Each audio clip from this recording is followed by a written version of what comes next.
Hello my friends, this is Sylvie Curry, Lady of Q, and once again I am in my kitchen. Today I'm going to be making something that's a little bit out of my comfort zone. It's something I've made before and it's been a while ago, so I decided to try this again. I was watching something on one of the food shows yesterday and they cooked a matzo ball soup. And I thought, that sounds interesting. Just let me try it. And I happen to have some matzo meal in my cabinet. And don't ask me why, but it was just there. And went to the store and bought some other things to go along with it. And so here we are, getting ready to make some matzo ball chicken soup here on a Sunday afternoon in North San Diego County. Here are some of the ingredients we're going to be using. Of course, I've got a chicken, fresh chicken. I've got my matzo meal, salt, got some garlic cloves, carrot, celery, onion. I've got some parsley that I've rinsed and taken off the flowerets. A couple of eggs, some chicken fat I had in the freezer, and some baking powder. I'm going to start off by making the broth for my chicken soup. So I'm going to put my whole chicken into the bath water. And in there I have some chopped up celery, some onion. I'm going to add the garlic and let that cook. And initially, I'm not going to put the carrots and things in there yet. I'm going to wait until the chicken gets a little bit more done so that it won't overcook those carrots. And I also have some more of the onion chopped up and the celery chopped up that I'm going to hold off putting in until later, because I like a kind of a chunky type chicken soup or broth. I'm going to add a little bit more water. Splatter, splatter, splatter. So that I get my chicken a little bit more covered. That should do it. And then I'm going to also add a little bit of salt.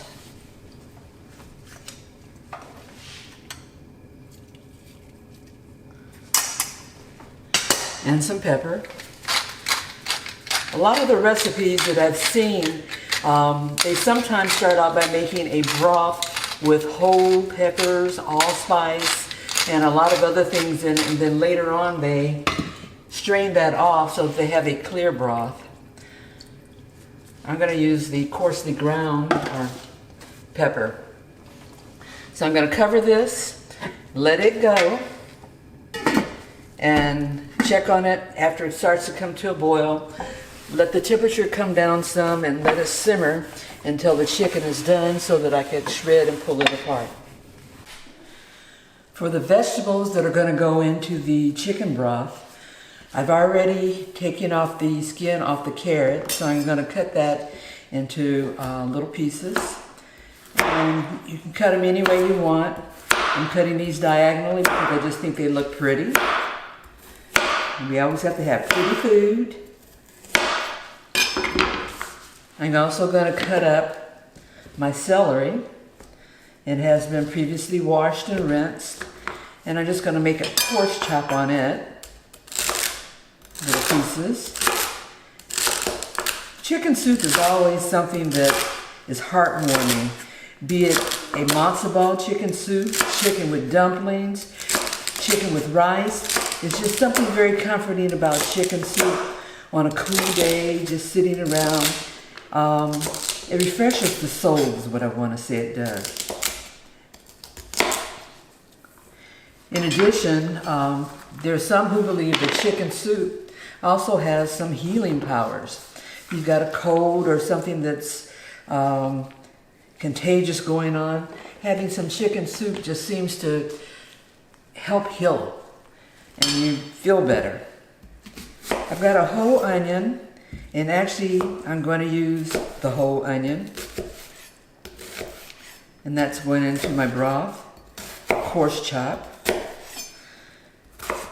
And don't laugh at my knife skills. I didn't go to culinary school. I'm just a home cook who started cooking by doing things the way that I thought they should be done, and hard to break old habits. You know, as a matter of fact, a few years ago, I took a knife skills class trying to better develop my cutting skills, and often not, because I still have those bad habits.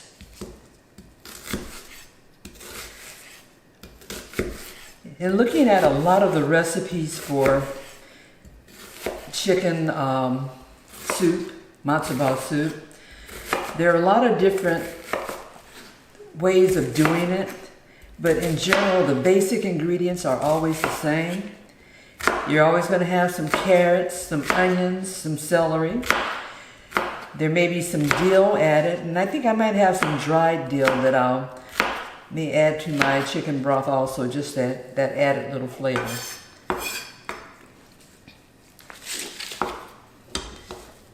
So now I've got my vegetables all chopped and ready to go into the bath with the chicken.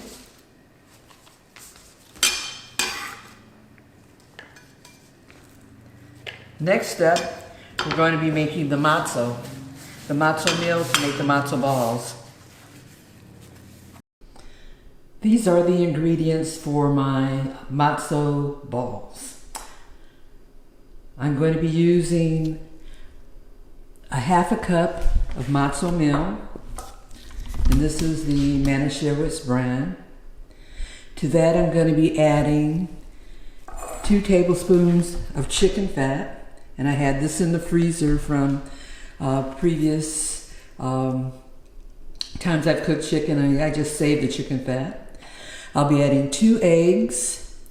I've got 2 tablespoons of water, about a half a teaspoon of white powdered pepper, 1 teaspoon of salt, actually a half a teaspoon of salt, and a half a teaspoon of baking powder. I also have some parsley that I'm going to cut up. I'm not going to use all of this. I'm just going to chop up some to go in there, and that just adds a little bit of extra appeal. It just makes it look cute and a little bit of flavor. One of the things about matzo balls is that some people like them really dense, meaning they may not float to the top, and some people like them to be floaters, where they float to the top and they're airy. A couple of ways of doing that would be, instead of using just plain old water, if I use something like soda water, not as in soda pop water, but soda water, or if I use baking powder. The general amounts that people keep quoting are about a 1/4 teaspoon of baking powder to each 1/4 cup of matzo meal. And so that's sort of the rule that I'm going by today. And we'll see what happens. We start off with our 2 eggs in a bowl, and I'm going to mix those.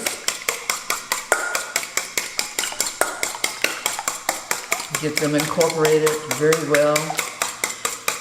There are some recipes for matzo ball soup where they start off with separating the egg yolk from the egg white, and then they take the egg white and they beat it to soft peaks and add it back to the mixture with the egg yolk. And supposedly that can give a nice fluffy matzo ball. Seems like a lot of work, and I'm pretty assured by some of the recipes that just doing it this way, using the baking powder, will give me very good results also. So I'm going to add my half a cup of matzo meal. Stir that around a little bit. Get it incorporated. And then I'm going to add salt, the pepper, the baking powder, and the water. Stir that around a little bit, get that incorporated. And, you know, in some of the recipes recommend doing the additions of the different ingredients at different times. We'll see. And I've got my chicken fat. I'm going to use 2 tablespoons of it. 1, 2. You can also use vegetable oil. I've seen that in some recipes. If you can use chicken fat or schmaltz, I see no reason why you can't use ghee or clarified butter. That should also work. I haven't tried, so I'm just thinking, just based upon what the ingredient is, it should work. Okay, we're going to add this all up together. Get it mixed. And then I'm going to add my parsley, and that's probably about a good couple of tablespoons that went into that, maybe a little bit less. As I say, I just wanted to get where it has those little green particles in there, and I just think that just looks festive and pretty. Now, one thing with the matzo meal, you need to let it sit in the refrigerator for at least a half an hour, 20 minutes to an hour, and that way the matzo meal can absorb better all the liquids that are put in there, and it'll firm up so that when we get ready to make our balls, that they're firmer balls. And I'm going to show you that process when we get to that stage in about a half an hour. Just a little follow-up on my simmering chicken. It's coming along. I just did a temperature probe of it, and it's only at about 123, 124 in the breast meat right now. So it's got a little bit of a ways to go to get to the point where I can take it out, skim off, or rather filter out the vegetables and shred the meat. This is my chicken. I've finished boiling it, got it up to temp, shredded it. This is both the breast meat, thigh meat, leg meat, so it's the whole chicken, not just the breast meat.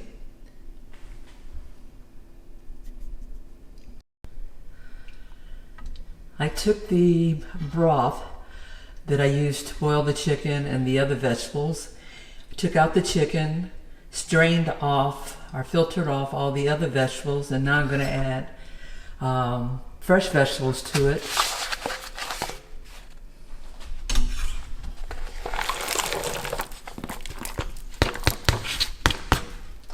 And bring these up to a boil and then simmer. Then I'll add my chicken meat back to it. And we're on our way to chicken and matzo ball soup. I have a 32-ounce box of Swanson chicken broth that I'm going to use to cook my matzo balls separate from the other soup. And that, the primary reason for that is that if I add the matzo balls to the other soup, it will cloud the soup up, and I want a clearer broth for that. So this is chicken broth. It won't have the same flavoring initially as the regular chicken soup, but using the broth makes it better than just boiling it in water. Here we have my matzo ball mixture. It's been in the refrigerator for actually over a half hour, and so now it's actually pretty firm, which means then if I take my little cookie dough baller, and that's about the size, because once I cook these matzo balls, they're going to fluff up and they're going to almost double in size. And what I'm going to do is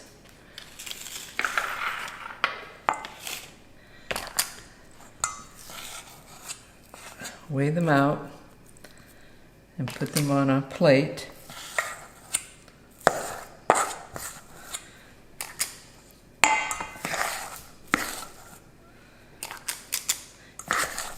And from this plate, then I'm going to roll them up into balls. The recipe says I should get about 8 of these. Let's see how accurate that's going to be.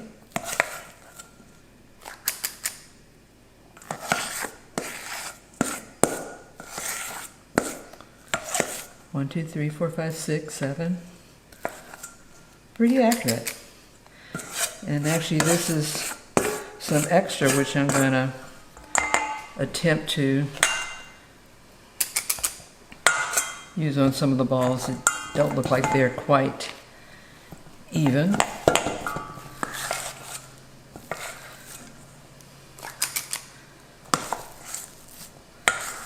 I may have one that's a little bigger than the others. Or I can attach it to one of the other ones. In order to roll them, put a little water on my hands, and then I can make them into more precise little balls.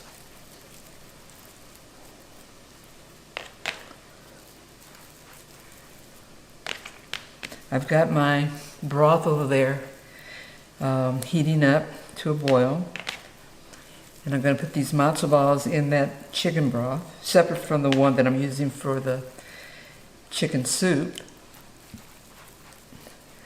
And we're going to cook that for approximately a half hour, or some say that once they float to the top, then you know that they're done.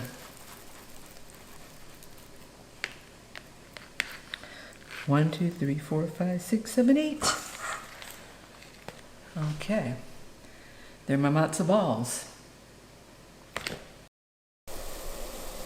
There's my chicken broth boiling at a boil. And here are my matzo balls, and I'm going to drop each one individually into that broth, cover it, and we see what we got.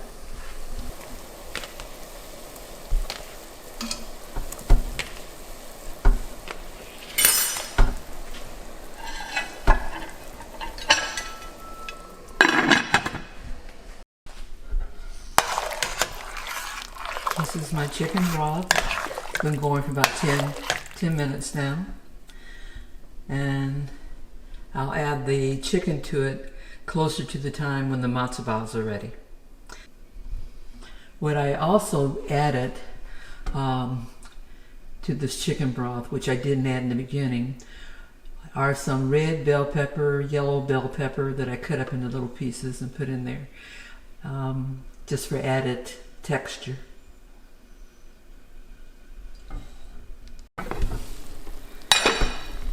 There we got it. Matzo balls. They've doubled in size. They're looking good. Proud of these.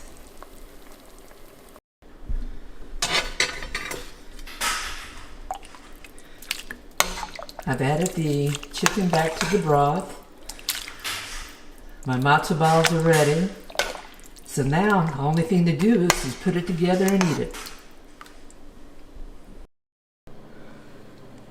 There you have it. Chicken and matzo ball soup.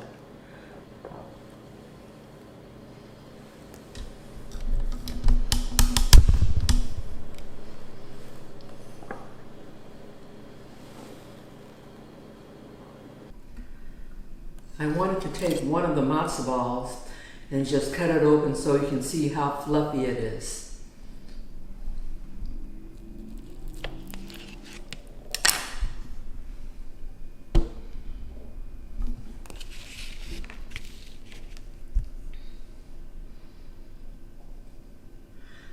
The baking powder actually did help. I have nice fluffy matzo balls. Today I prepared for you chicken soup with matzo balls. I was very, very happy with the way that they came out, especially the matzo balls. That baking powder added made a big difference in the fluffiness. They doubled from the size of when I rolled them into a ball to when I steamed them or boiled them in the chicken broth. The flavor of the chicken broth did come through in the matzo balls, so I can only think that if I had boiled them in just plain water, they would be tasteless. The soup was very good. I used a whole chicken, which means I had white meat and the dark meat. After my hubby ate some, He said next time make with only the dark meat. He's not a white meat lover, and sometimes even in soups, white meat can come out a little bit dry even though it looks moist. The flavor of the broth was very, very good. It did remain clear because I did not add the matzo balls to the actual chicken soup. That would have made it a little cloudy looking and the clarity would have been off some. But anyway, there you have it. Sylvie Curry's rendition of chicken soup with matzo balls. You guys take care. I invite you to subscribe, like my videos, comment, tell a friend, share. Till next time, bye-bye.